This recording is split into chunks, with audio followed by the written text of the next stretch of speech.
Sarap po tayo dyan mga kosa. Mag-share kami ng mga personal na katanungan sa bawat isa. Kaya sana manood kayo at salamat sa lahat ng sumusuporta at tumatangkilik. Ito yung tanong ko kay Warden.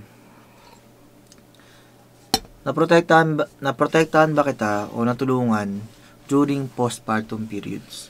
Sobra. Grabe. Kasi, Sige. okay na ba? Oh. Pwede ko na sagutin? Okay na. Meron ko pa bang itadagdag? Hindi, masaya na nga ako dun eh. Okay, ang ganda dyan. Boom! Parang toro pinako.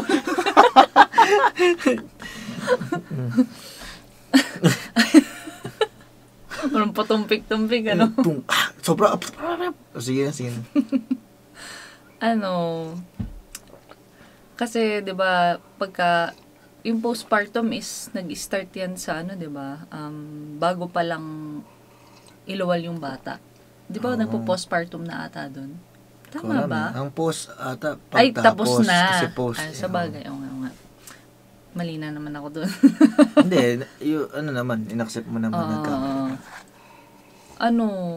kasi 'di ba dapat maging parang understanding, ganun ka lagi. Parang mahirap intindihin pero parang ginagawa mo pa rin yung part mo. Ganun.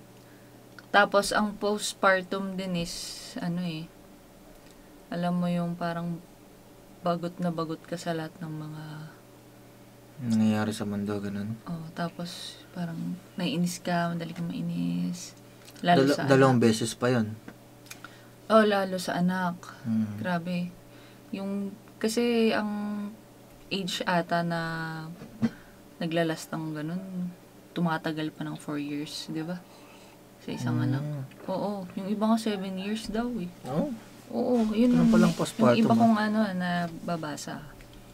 Tapos, ngayon naging dalawa pa sila na halos magkasunod, di ba? Boses mo naman. Na magkasunod. Laksa mo konti. Nawawala. Kung kailan nag-explain ka doon na nawawala. Wala pa mang cut-cut to. Oo nga eh. Kung kailan parang, yun na nga, magkasunod sila. Halos magkasunod sila na mas grabe. Sobrang, yung emotion ba na nararamdaman ko is hindi ko maintindihan. Lalo pag, pag magulo na yung kunyari, iyak ito ibang gusto, ito iba din ang gusto. Hindi ko alam kung sinong unahin, sinong pagbibigyan.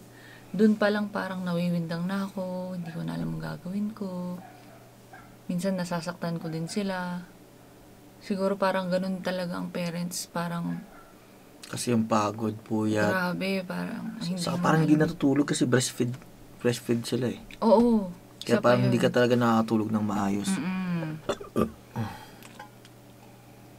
Nararamdaman mo yun eh. Nagdumidedi siyang dalawa, ganyan. Tapos, maya't maya, dede yung isa, magigising ka. Saka yung, tataas yung damit. Saka pagdedede kasi, hindi naman nasa gilid eh. Diba? Kaya papatong talaga, kaya parang mabigat. Hindi ka makatulog ng maayos. So, dun sa pagiging... Yung boses mo, nawawala ulit. ako. Nauubos. Siguro dahil dun sa french fries ang kain ko. Dun sa question mo, natulungan mo ko, sobrang natutulungan mo ko. Hanggang ngayon, since day one, ganun ka na sa akin. Oo. Ang tawag dito, sa emosyon, sa physical, sa mga gawain sa bahay. Lalo yun, pinaka-importante yun, grabe. Tapos, yung pag-aalaga din doon sa mga bata, ganun. Kunyari, pag sobrang galit na ako, naiinis na ako, andyan ka nasasalo, ganun. Pero, pa rin tayo, yung... halinghingan pa rin, tulungan pa rin kasi. Gano'n naman ginagawa mo, hindi naman yung parang, kung tumutulong ako na hindi parang nakita rin. So, parang talagang natulungan kita, saka naprotektahan kita during postpartum. Until now, kasi parang feeling mo may postpartum pa din. Oo, meron talaga. Hindi ko alam ba't ganun. Parang, parang kakaiba. Kakaiba yung sa pakiramdam, lahat-lahat na. Salamat, Mal. Thank you. Hanggang dito lang mga kosa, gawa ng gawa para may mababalikan. Ganyan lang yun. Okay. Baka may sasabihin ka pa.